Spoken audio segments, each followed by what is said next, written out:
Hello, everyone, and welcome back to episode 8 of the Blockchain Bay podcast. My name is Chris, and today I am joined by Steve Ennis from MyGeoTokens. Steve, welcome.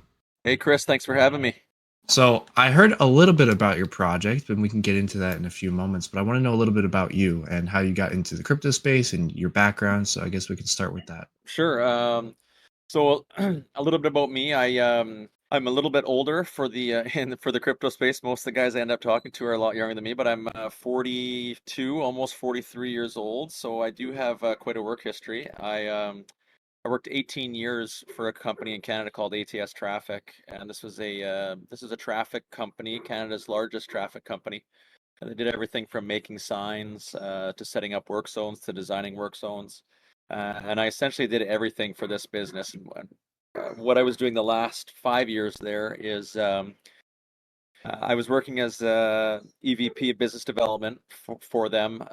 But then I wanted my own P&L, wanted to run my own business, so I came to them with the idea of creating a new business called IntelliTraffic, which was going to be the technology division of ATS Traffic across Canada. So this is what I did there. I started it, hired up, took on a bunch of big projects to start with, and grew pretty quick. I think we went from zero to 10 million in revenue over those 5 years. Wow. 10 million per year in revenue. Uh, but I've always known I needed to be an entrepreneur and work for myself, be my own boss. And this was always in the back of my mind. So I quit my job a little over a year ago, and I had some ideas in my head and some things I had already started in conceptualizing, and my geotokens being at the top of the list. So I left my job in December of 2022, moved to Mexico for 6 months, starting January 2023, and started to build my geotokens. And and here we are today. MyGeoTokens is primarily it's a geospatial based Web3 application, and my appetite for geospatial and my experience working with geospatial came from my time at ATS Traffic, in the sense that I had built a piece of software that we were selling to municipalities called Reflector, and this was an asset management platform whereby a city or a municipality could manage their publicly owned assets. Publicly owned assets meaning things that the taxpayers have paid for, so guardrail, fire hydrants, signs, anything that needed to be managed that the public had paid for. So started to love maps, and really what you'd do is you'd identify all these assets on a map, and then you'd be able to click them and manage them that way. So started to understand the power of maps, and then my brain started going wild in thinking that geez, we could combine maps with digital collectibles or NFTs to create an absolute ton of use cases. Pokemon Go for NFTs or geocaching 2.0. Depends on the age of my audience, but I'll typically hit them with one of those two one-liners to kind of tell them what we're up to. But there's a basic background of how I've been spending the last 20 years of my life. That's great. Yeah, when I first heard about MyGeoTokens and I was looking at like the real world use cases, it kind of blew my mind. I remember when NFTs were first coming out, and it was pretty much you're just buying it, and no one really knew what it was. Everyone's like, "Oh, it's just a JPEG." Like I can just take a screenshot of it, and I have the same ability to own it. But the use cases that you provided were insane. So, do you want to talk about some of those a little bit? I saw there was like for concerts and for events, you can just kind of map out a venue and have people redeem that for either a discount or some sort of free merchandise. Sure, yeah, the use cases they're mind blowing, and when you really when the team really gets into talking about the use cases, it's they're really never ending. But to go through a few, I would say the use case I like talking about the most, because a lot of people, well, especially in North America, understand what this is all about, is Dave Portnoy and his One Bite Pizza reviews. Um, so if we think about, are you familiar with that, Chris? Yes, yes. Okay. So Dave goes around from pizzeria to pizzeria. One bite, everybody knows the rules. He goes in, he buys a pie, comes out to the street. He basically grades it. Um, how good is the pizza? But this use case perfectly shows this synergy between influencer, business, and customer. So, let's say that Dave um, comes out to the street, and when he does, he drops an NFT, and when he does this, or one of his staff drops this NFT, and it's a branded NFT. It's got Dave's brand on it, the One Byte brand. It's got the score that's already on there, and you can drop this in real time once you know the score. But let's say he drops 500 of them, and let's say they are $100 each. And the platform doesn't determine any of the utility or the value of the NFTs, but Dave can determine this in collaboration with the pizzeria. So let's say everybody who gets one of these NFTs is now entitled to a 10 or 20% lifetime discount off pizzas from this particular pizzeria. The geofence that Dave or his staff would draw would be the pizzeria itself. So you actually have to march down to the pizzeria in order to, pull down, swipe down, and collect your NFTs. So you actually have to be there to get the NFTs. So how does this work for everybody? Well, it works for Dave in the sense that he's selling the NFTs. So he's making the money off the NFTs and creating a more immersive experience, marketing experience for his followers, adding something new. It works for the pizzeria, for the business, um, in the sense that they're generating a bunch of additional publicity and foot traffic because people need to be at the pizzeria in order to collect the NFT. Um, and then once they have that lifetime coupon, they're probably going to be drawn to ordering a lot more or almost exclusively from that pizzeria moving forward. And it works perfectly for the customer in the sense that maybe they're already buying lots of pizzas there anyway, and now they're going to be discounted. Maybe they live around the corner or a couple blocks over, and this is their preferred pizza joint anyway.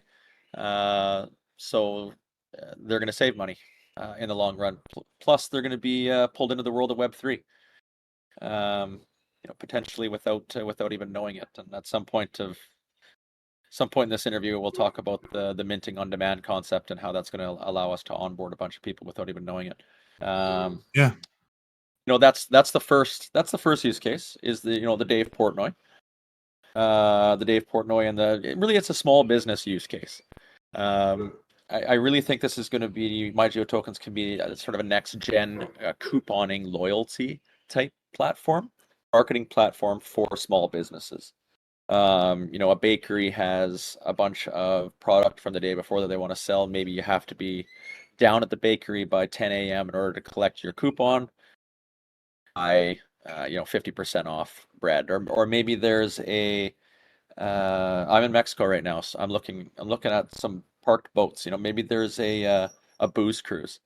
Um, where if you're there by noon, you can go down and you can swipe down and collect the NFT, which is a coupon for the booze cruise that day.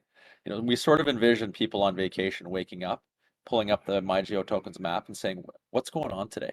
Like where can I go to collect either something cool, whether it's just art, and we do envision a lot of artists and influencers and stuff using this to just drop cool stuff. Yeah. But maybe there's businesses, maybe there's deals to be had. So that's kind of the small business use case. Um, but other use cases. Let's talk about events. We envision the first 100,000 users for MyGeoTokens coming on via event collaboration. So the percentages, the conversion rates, I suppose, are staggering for people that are at an event and in the zone. I mean, it's the same reason we come home with a hoodie, $100 hoodie from every concert that I go to. Um, you're there and you're fired up and you're ready to buy, anything that's almost put in front of you. So how the events work is, picture you're a big DJ. I'm close to Tulum right now in Mexico, so I always think of the Samna Music Festival, and what could be done there. But let's just talk one DJ right now. It's the last song of his set. He has these big screens up beside him, or she have these big screens up beside them. That they've been displaying cool art, and basically a brand all night. Let's say that they have an interesting way of throwing up a QR code. Maybe the QR code spins and then slaps against the screen, and everybody in the audience has a chance to take out their phone, scan the QR code, what that does is it opens MyGeoTokens, progressive web app. They need to prove that they're a green dot in the red geo fence. The geo fence has been set by the DJ, and you can do this, in real time, or you can schedule drops. So you can do this, in advance of when you're actually up there.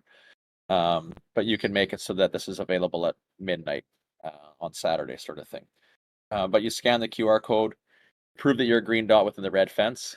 If you are, then there's opportunity to pull down and collect. If you're not, you can sort of navigate and see as you're getting closer into that red fence. So, the fence can be a VIP section of a festival or a concert or a venue. It can be the entire venue itself. And it can be paid, or they can be $100, or they can be free also. That Um, was my next question, was whether or not you yeah, can just airdrop them or charge people. So yeah, you can charge people. We take 20%. It's one of our revenue streams, MyGeoTokens. We take 20% of all revenues collected on the platform. Or you can drop for free. You can allow people to pick up for free, but there is a charge to that on the back end for the dropper, because there's costs to doing yeah, that, right? And for us to facilitate that. But you can create drops that are free for people to collect. I wanted to talk a little bit more about that fee. I was reading in your white paper. You have a high fee for a reason. I've been in business long enough. I've been creating business models for a long time, and there's ones that work and sustainable, that are sustainable, and there's ones that are not. So, this we make MyGeoTokens makes money in three ways. We will take 20% of anything that's collected on the platform. That's the first way, commissions, we call it. The second way is royalties. So for any subsequent sale or transaction of anything that was originally dropped on the MyGeoTokens platform, MyGeoTokens takes 5%, and the original dropper also takes 5%. So we split that 10% royalty. And then the third way we make money is we call it the Collectors Club, and we that is basically 5% of the quantity of anything that's dropped. So if that DJ that we were just talking about drops 100 NFTs at midnight, 5 of them get auto deposited into the MyGeoTokens wallet, to be managed and sold, and at some point, and profited off of. But what's interesting is, we are a Web3 project, so we do share um, we do share revenues with our NFT holders. So, we have launched our, I don't know if is it a good time to get into our Genesis NFTs and what those Yeah, mean absolutely. right now? Okay, okay. So 20% of that collectors club is allotted for the holders of our NFTs. Uh, 20%. So the more rare the NFT you hold, the more of that 20% you're entitled to. If you have one of each of our 5 variations of our Genesis collection featuring our guy, Geo, our mascot, the more rare, the more revenue you're entitled to. If you have one of each of the 5, you can claim a Super Geo. We have 33 unique Super Geos, 2 of which have been claimed already. Um, this is max rev share from the Collectors Club. Then we also have decided to share our commissions. So that first revenue stream, the 20% of anything collected, we are sharing 5% of that with our NFT holders. And we're sharing them equally, 1% for each of the 5 different variations. Now, keep in mind, there's more people for each variation. There's quantity is higher for the less rare variations, but this is all within our Git book. So I guess the point is that we are a revenue sharing project, generating passive income for NFT holders. We do expect all of our NFT holders to be part of the project, and we are asking them for feedback. We're asking them to chip in on, should we do this or should we do that, and we really want to pull our NFT holders even closer to the project, and really get them involved and ask for feedback on every step along the way. So we do ask for a little bit of work from our NFT holders. That's great. I really like that you're leaning into the community to get some advice. That's definitely helpful. Yeah, it's kind of needed or required to play, I feel right now is Yeah. especially for NFTs is the idea of value and utility um, is going to be this next run of NFTs. The first one was hype and art, which I still think is cool and required. Still think NFTs should look cool. Yeah. Um, but yeah, I mean, we haven't sold too many of our NFTs, and we're okay with that because these are pure value. And there's other utility to these NFTs that you'll be able to see in our gift book. We're going to do travel voucher giveaways. We're going to do a whole bunch of other things, but most of the time people are interested because of the revenue share and what it might mean long term. Yeah. Um, but yeah, it's we think that the sale of these things will pick up as we get closer to the build and as we start to demonstrate to all the Twitterverse and all of our Discord people how cool this thing is looking and coming along. We feel that the NFT sales will pick up even more. Nice. Do you have any of the Genesis NFTs still available? Yeah, we got tons available. Okay. Um, there's 3,333 of them available. I think we've sold over 100. Okay. Yeah, so there's still lots available. And you know what? Lots of people ask, well, isn't that an NFT launch flop? Well, no, it's not because again, we're not a hype. We're not even an NFT project. You know, Yeah. we're building a geospatial NFT marketplace, and we have NFTs for anybody that is interested in um, in owning a piece of the project, essentially. That's great. I saw that you guys are on the Solana blockchain, and I've been seeing a lot of companies and crypto projects move over to Solana or launch their products on Solana. So I kind of want to pick your brain and see your thought process onto why you pick Solana over Polygon or any other network. That the answer to that question is threefold. One, because I honestly felt a little bit emotionally connected to Solana because I made a decent amount of money on Solana during the last bull run. So I started to be very familiar with the project, and I felt an emotional connect. Yeah, I felt an emotional connection to Solana, and that's the first reason. The second reason is because it works perfectly for what we're trying to build. It is the best blockchain for what we're trying to do in the sense that you know, um, we're going to have a lot of drops, a lot of NFTs, a lot of stuff moving around. So, we're looking at two main metrics: transactions per second and cost per transaction and transaction fees. And Solana is leading that race right now. Especially what they're doing now with these compressed NFTs, and it seems to be getting even better and better. Continue to explore that. So it works really well for what we're building. And the third reason would be I thought that it might be easier to stand out and grab attention as in a smaller community. Um, I also love the Ethereum community. I mean, that's where I feel emotionally connected to that too. That's, the first bull run where I was in Yeah. crypto is that's where it all started. So, um, but it's a huge community. The benefit is there's lots of ETH flying around. So there's more money, which is appealing also. But I wanted to try to stand out in a smaller crowd is the third reason. Nice. Is there anything else you want to talk about with MyGeoTokens? We got some really cool stuff going on right now. So my geotokens, we're building. We have a great team.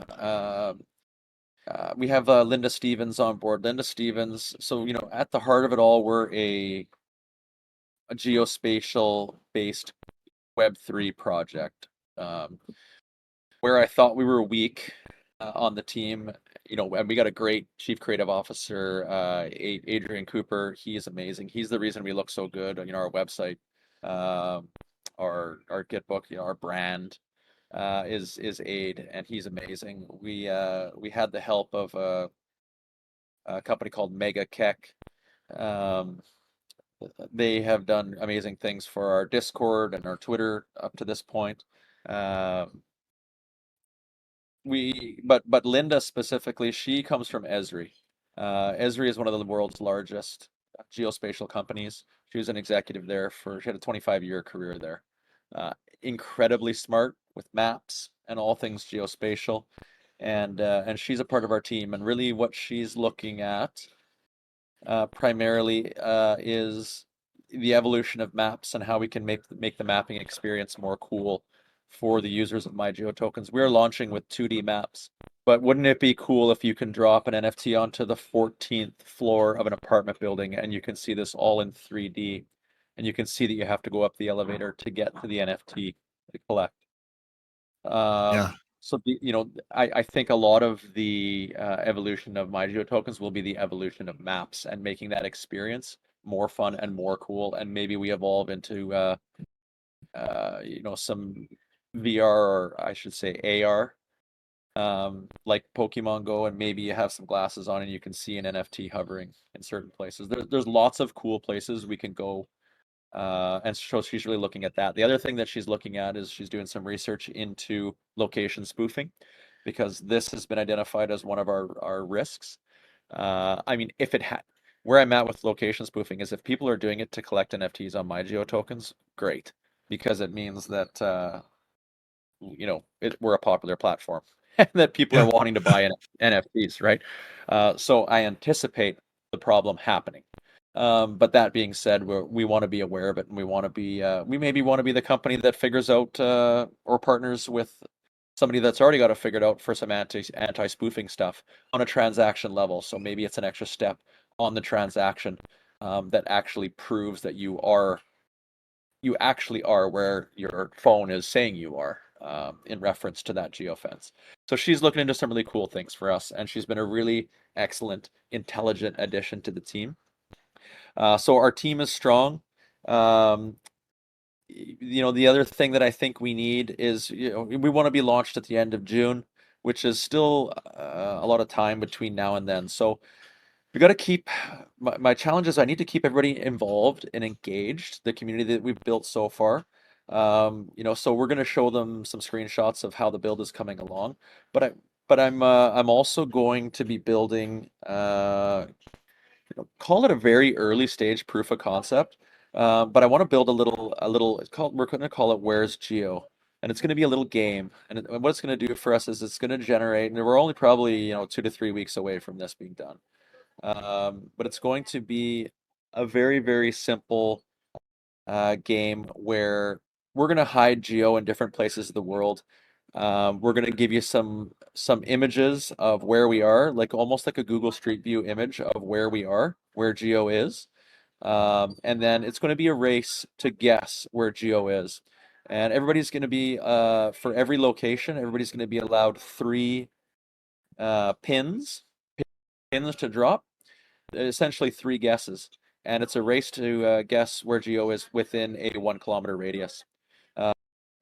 So you can use all three of your pins on the first image that we drop, or you might want to wait till the second image. We're going to have one facing north, one facing east, one facing south, and the last one being sort of the most, maybe it's the Eiffel Tower. Maybe we're standing beside the Eiffel Tower, and that last image is facing west, and Yeah. now you start to see images of the Eiffel Tower. So we're creating this game. It's going to create some marketing content for us. It's going to create some community engagement. It's going to create some logins and some signups and some early traction, which is important to demonstrate as a project as well. And I'm pretty excited about it, because these are the things that we need between now and launch. So yeah, that's sort of, I guess that's a little bit of alpha for this conversation and this podcast. I'm definitely looking forward to trying that out. Yeah, it should be fun. It needs to be fun. I'm, trying to make something fun here. Yeah. And really, that's got to be GeoTokens at the core of anything anyway, is it has to be simple, cool, and fun to use, right? That's what we're trying to build. Me and my friends, when we used to do Pokemon Go, we would sit in a car and drive around, all of us with the app open. So I can definitely see how this could catch some attention fast and gain a large crowd. For sure. Yes, this is let's I got my fingers crossed anyway. The 13th floor of the building thing, I thought it was interesting that you brought that up, because the way that I thought about it is you could have people, let's say, go to the Eiffel Tower and have to go to the top, or a building where you can go to the top, and you have to pay to go to the top, you're also bringing revenue, so you could partner with that business. 100%. Yes, like the business and the collaborations are endless. You know, the two other, I guess I'll wrap up with, you know, two more use cases if that's okay. Yeah. Because I think the use cases are really what enables people to wrap their head around all that MyGeoTokens can be. So, you know, the first one is the influencer use case. You know, influencers are always looking for additional revenue streams, new ways to make money. So I, you know, I really like the ability of influencers being able to drop NFTs, you know, cool designed NFTs showcasing them or, you know, a brand that they've created, and they can drop the NFT anywhere. So let's say they do a nightclub event in Vegas at a big nightclub. The influencer is going to be there, and you know, they create a deal with the nightclub and say, listen, I'm going to drop this NFT at 9 o'clock tonight, but people need to be in the nightclub, which is going to create a lot of foot traffic. You know, maybe it's a during the week drop for the nightclub when they might be a little bit slower than on the weekend, but it'll create a whole bunch of hype around an event. The influencer can drop. You always want to gamify it, and you don't want to drop too many, right? So let's say the influencer drops 200 of these NFTs. Or, you know, let's say that it's a luxury brand that they've created or something, for $200 each. You know, this is an additional revenue share or revenue stream, I should say, for influencers. And I really think that the influencer play is going to be bigger than what anybody thinks also for MyGeoTokens.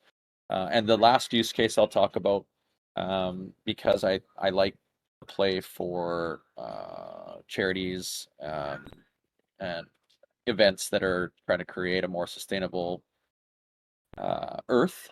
But somebody approached me recently and said, "Listen, I'm doing a big beach cleanup. Again, I'm in Mexico, so beach cleanups are a thing here." And Yeah. so they said, "I'm looking to facilitate a beach cleanup, and what could we use MyGeoTokens to get more people to show up?" I said, "Yeah, well, definitely." So, you know, how we could structure that is we could create an NFT, and we could say that there's 100 of them, and you need to be there in order to collect them. Or somebody could donate an NFT to the cause, to the cleanup, up to 100, 150 NFTs, and what those NFTs would represent are raffle tickets for this valuable NFT that's already been created, that already has value. So you need to be there to pick up a raffle ticket in order to qualify for this valuable NFT. So, you know, I think that there's lots of really cool, creative, unique ways that MyGeoTokens might be able to help all sorts of projects and intents. That's great. Where can we find you? We're Web3 project, baby. So find us on Twitter at MyGeoTokens, or on Discord also. We have some fun in the Discord channel there. But yeah, those are the two ways. Or check out our website, you know, www.mygeotokens.com, and you'll be able to get to our socials from there. Awesome. Well, thank you so much for joining me today, Steve. Thanks so much for having me, Chris. Enjoyed the conversation. Wishing you lots of good luck and good fortune. Thank you. You as well. Thanks, buddy.